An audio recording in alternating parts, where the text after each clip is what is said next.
Hello, and welcome to day 57 of 99 Days of Deeper Embodiment. My name is Jason King. I'm just going to pause for a moment and wait for others to join as I tune in and allow myself to feel deeply into this space, becoming more and more present, more and more here.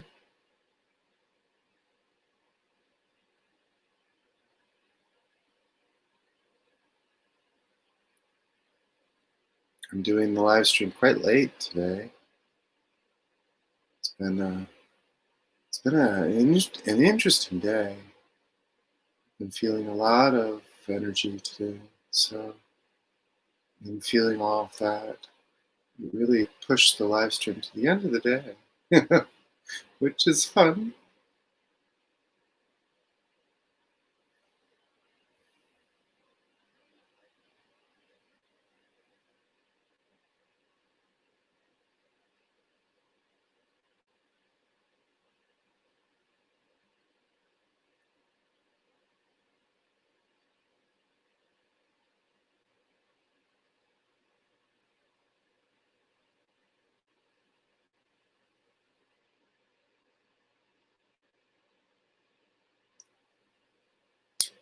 So I wrote a post on my Facebook, and I posted it on my Facebook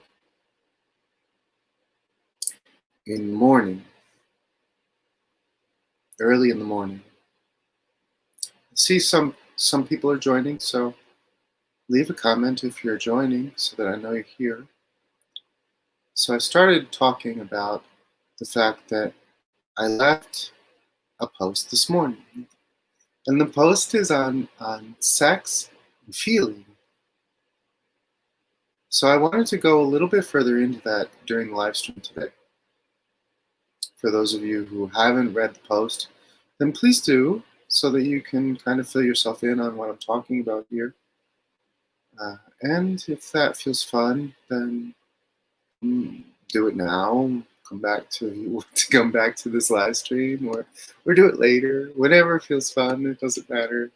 Hi Maxwell, nice to see you here. It's kind of fun to see you joining these live streams.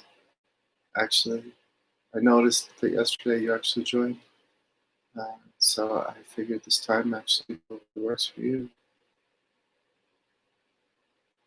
Okay, so diving in.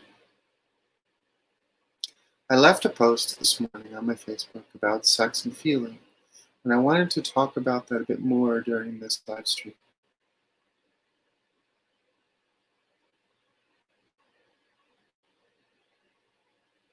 My experience is that what pulls most of us towards sex, towards having sex, towards the desire to engage in sexual activity,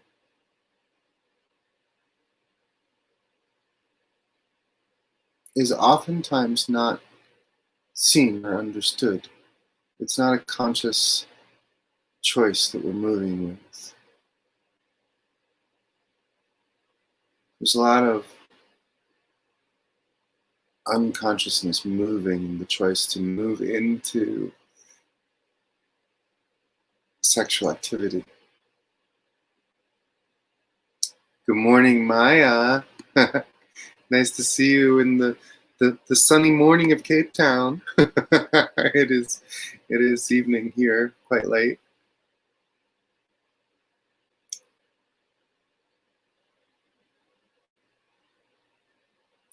So what often moves us towards sexual activity when we're not conscious is trauma. Although it's not something that we're aware of, because we're not seeing it, because what's moving us towards sexual activity is trauma. And so what creates the sexual desire and the impulse to move into sexual exploration with another is trauma.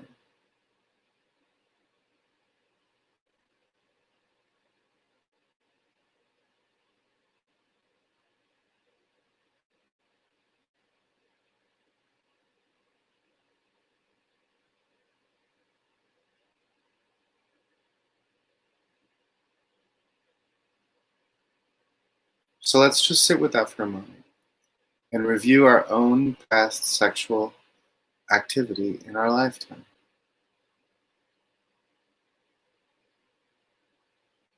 Let's review all the sexual experiences that we've had and all the sexual desires that we've had in our life. And let's really sit with this for a moment.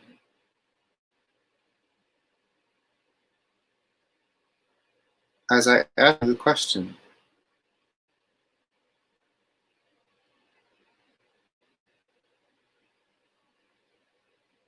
do you know what is pulling you towards these experiences? Can you see what this desire is showing you? If there is a desire there, is there also a lack belief?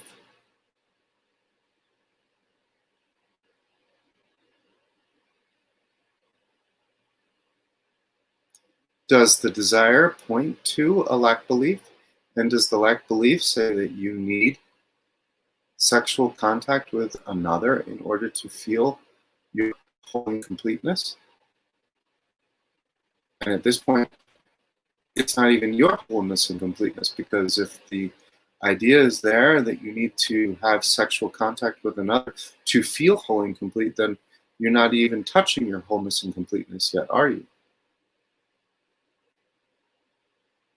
What are you touching? Desire. And what does that desire say? Well, it says you're not whole and complete. Well, I'm not whole and complete because of what? Because I need to experience my wholeness and completeness through contact with another.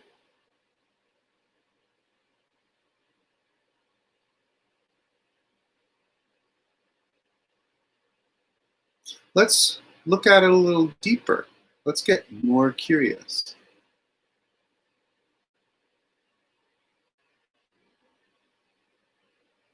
Because there's a lot to explore here.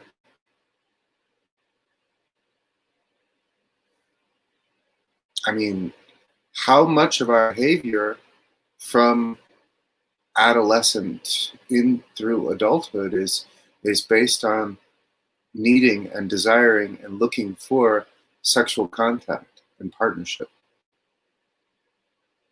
So a lot of energy is put into this, you see. So there's a lot to explore here. There's a lot to unpack. And so if we're not having conversations like this, then are we really touching what's there?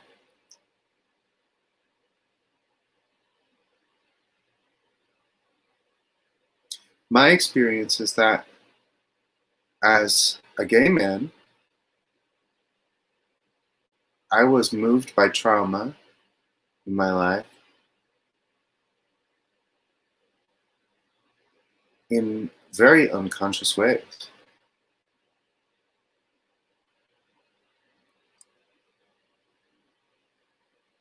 And that trauma moved me to have sexual contact with many different people in ways that were oftentimes not self loving, were the opposite of self loving, self loathing, not, not, not very nice to my body, not very nice to me, to be quite honest.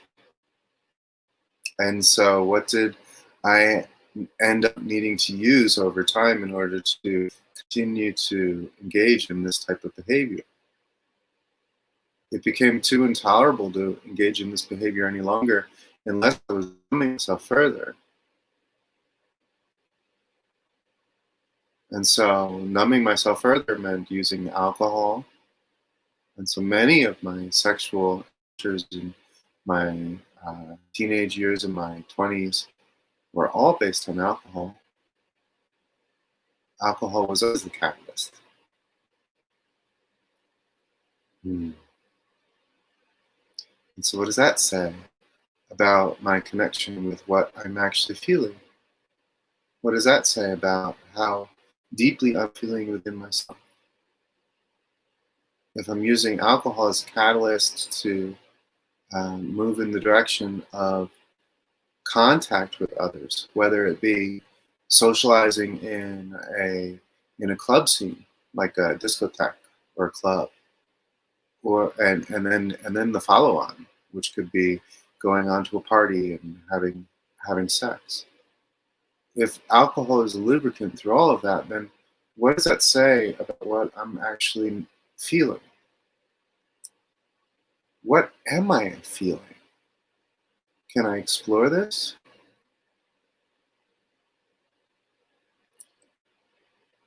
How often did I drink alcohol because I didn't feel comfortable in my own skin? Okay, let me have a drink in order to feel comfortable in my own skin around these people. Is that a common experience that you can relate to? Can you relate to having a drink in order to feel comfortable?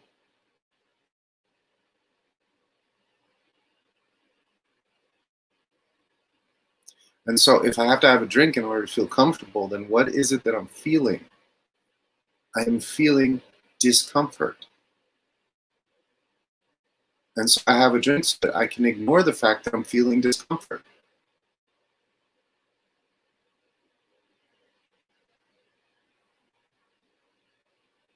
And so rather than exploring the discomfort that I'm feeling and getting to know that discomfort and finding out what that discomfort has to say,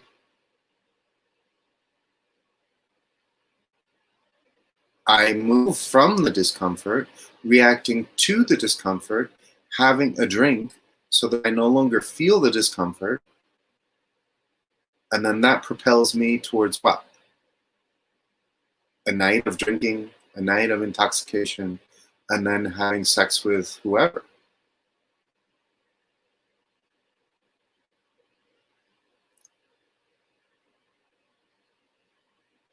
And everyone who's engaging in this behavior is also doing the same thing. So they're also feeling discomfort. And they're using alcohol to not feel discomfort, to intoxicate themselves, and then to be able to engage in sexual behavior, ultimately.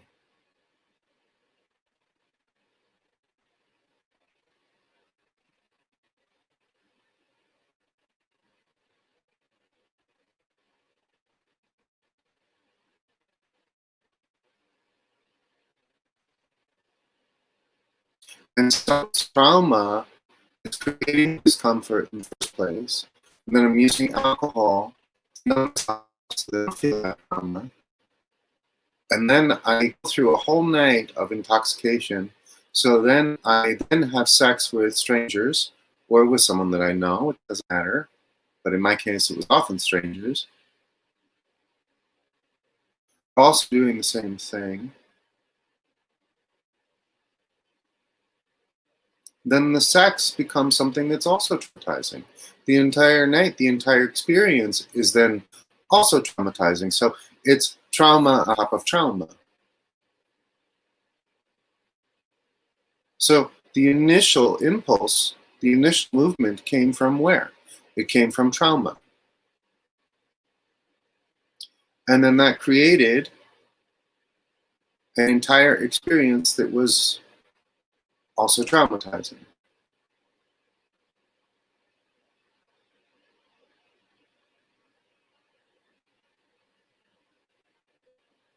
So disconnection leads to more disconnection.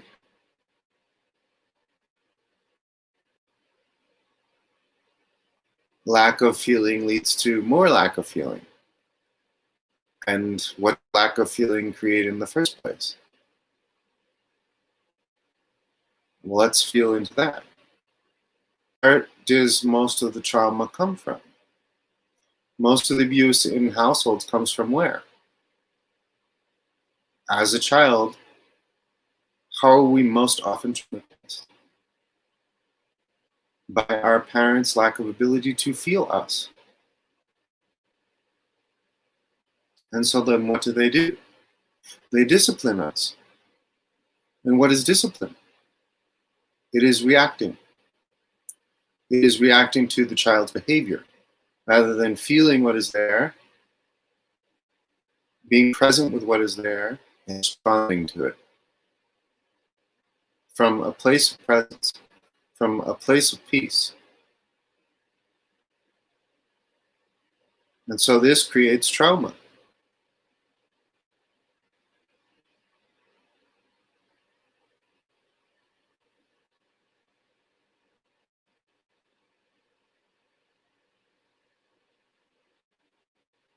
And so now the child grows up into an adult, moves through adolescence, never really connecting with themselves or their body or what they're feeling, and then begins to do the same thing over again in the same pattern,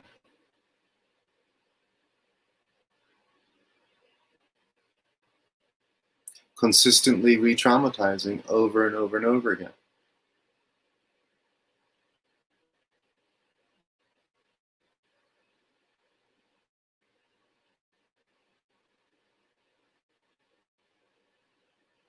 And so, where does it stop?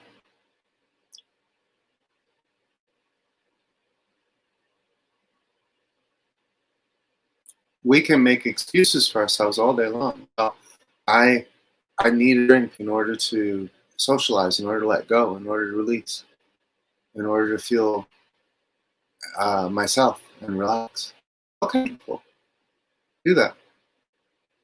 But don't use it as an excuse. See, admit to yourself, be honest with yourself that you're actually using it to not feel what you're feeling because what you're feeling is too uncomfortable.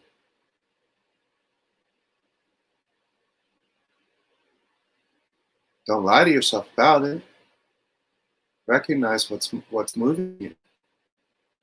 Wow, there's a lot of discomfort here. Okay, okay.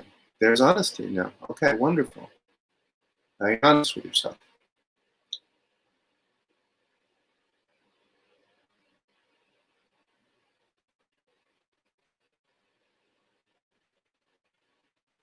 The more we continue to move with the uncomfortable ideas,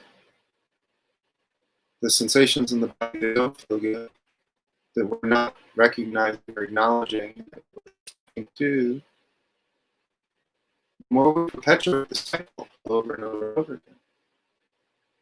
How is it that you can actually be present with a child if you can't be present with yourself? And if you can't be present with yourself, then how can you raise a child who can be present with himself?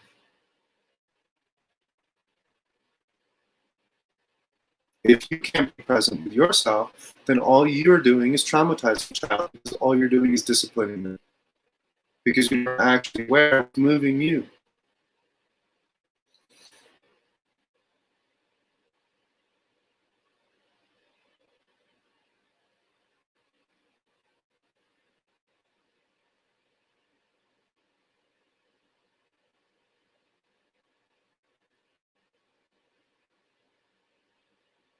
Imagine, if you will, an entire society of people who cannot be present with themselves.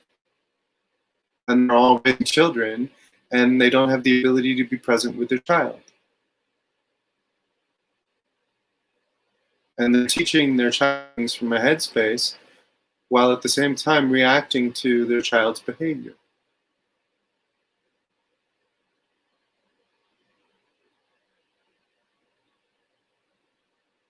Quite frankly, this is insanity.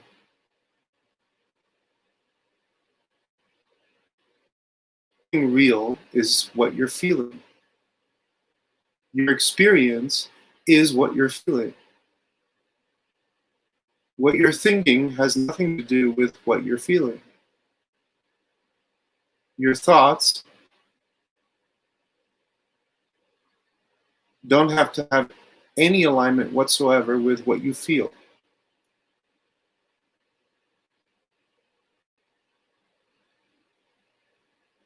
Now, the deeper we go into feeling, when we find that what we are feeling are actually ideas. But if we're using the mind to escape from feeling, then our thoughts don't have to align with what we're actually feeling in our body at all.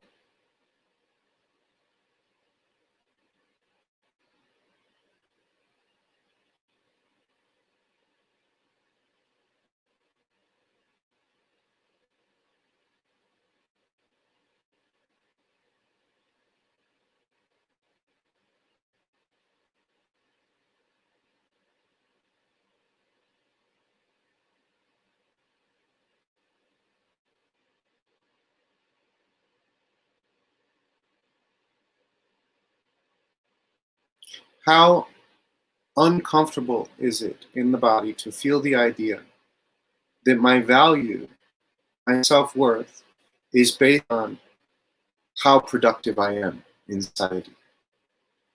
Feel this idea for a moment.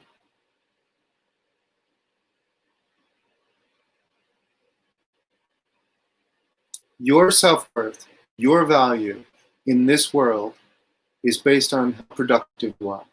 And so if you are not productive, if you are not working, if you're not doing something productive all the time, then you're worthless. Feel this idea.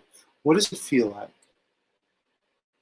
Can you become really aware of this idea in your body? What sensation arises as I highlight this idea? How uncomfortable is it?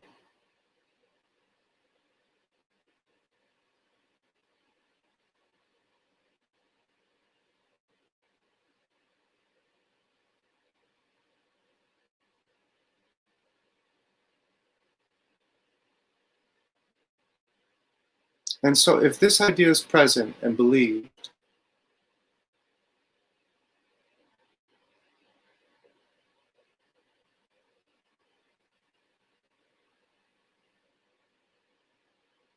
then there is always discomfort in the body anytime one is not doing something productive.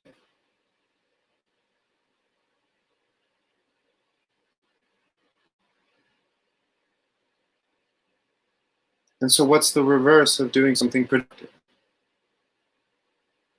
Doing something recreational, such as hanging out with friends or engaging in a romantic relationship.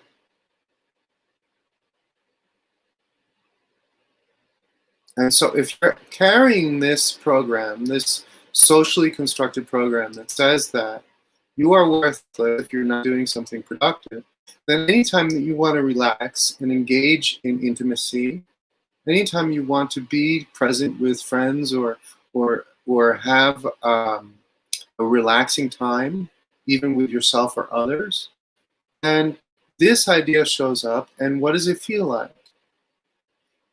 Discomfort. It's an idea that says, oh, I shouldn't be doing this because I should be doing something productive. And so it immediately pops up, and it's immediately uncomfortable. And where does this idea come from? I feel this deeply. How many times as a child were we told, oh, don't do that, do something productive. Stop playing, do something productive. Do your chores, don't play. Do homework, don't play.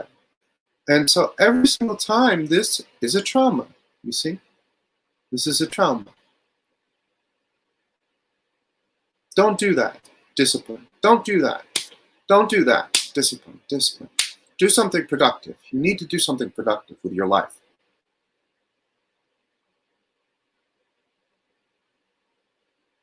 And so now this idea is there anytime that you try to relax and be with yourself and play and enjoy your time and really live. And what is sex? Sex is enjoying your time, is it not? It's getting intimate with yourself and another. And so now, anytime the idea of sex comes up, then also this idea comes up and says, oh, you can't be doing this because you need to be doing something productive. So obviously, you're going to need to numb this unless you're going to face it fully and feel it fully. Because it's too uncomfortable. And this is one example. How many others are there?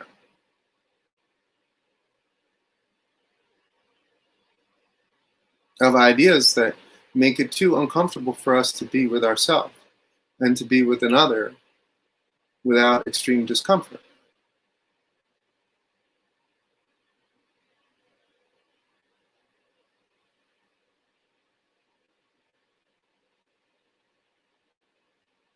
I'm highlighting all of this here because what is it that we're talking about? We're talking about embodiment.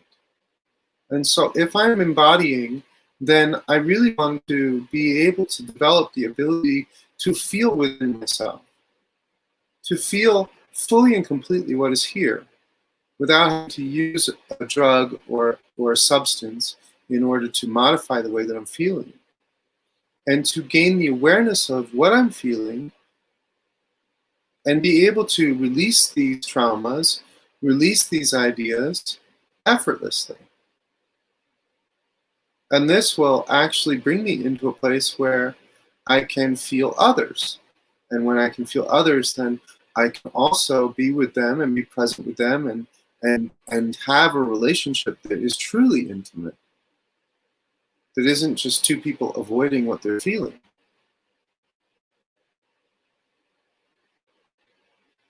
and engaging in some sort of sexual behavior that is really quite immature because there's no self-awareness behind it.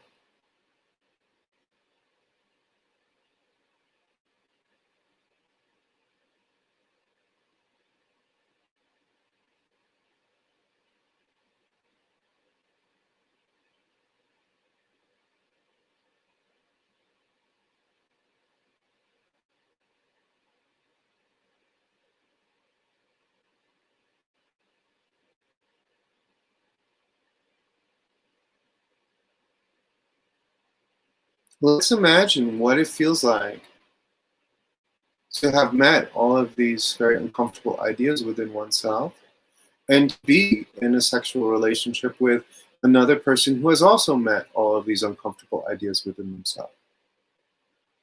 And so when these people come together, then they can be together as one.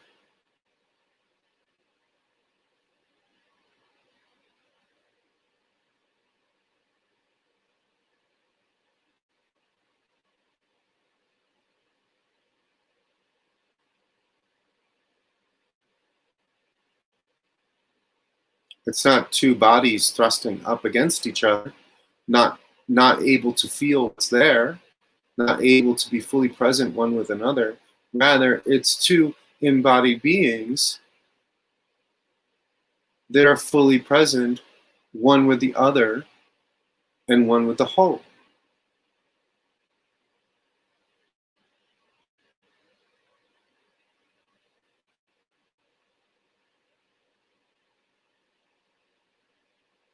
So let this inspire you to go deeper in your own embodiment.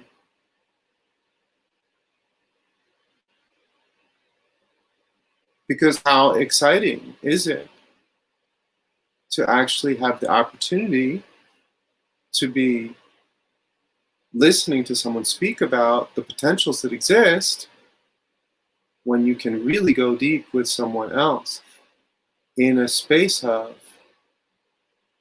raw feeling, pure intimacy, what intimacy truly is. What is true intimacy? True intimacy is when I am fully present with myself and with you. This is true intimacy. Does true intimacy need something from anyone else? No. True intimacy is simply present with all that is.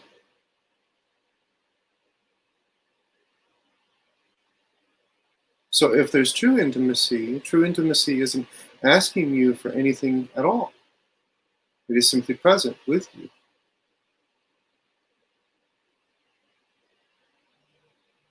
You are present as presence itself. This is truly intimate.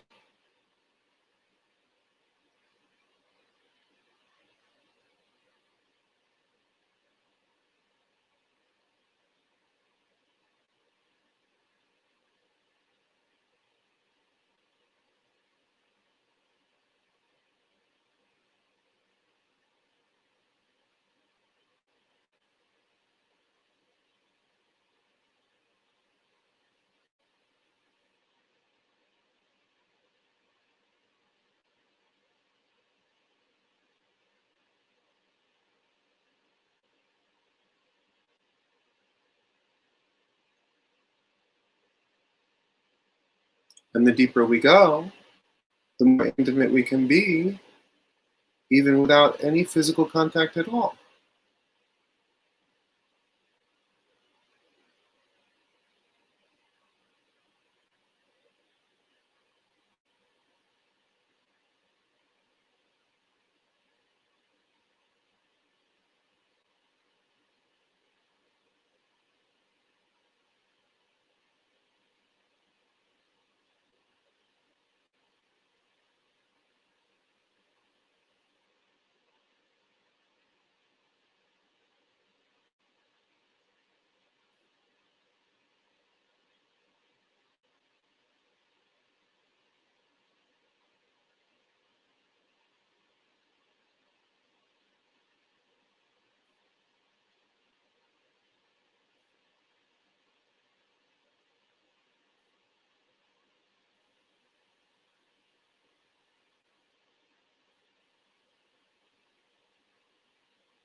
Thank you for joining me today, and I will see you tomorrow.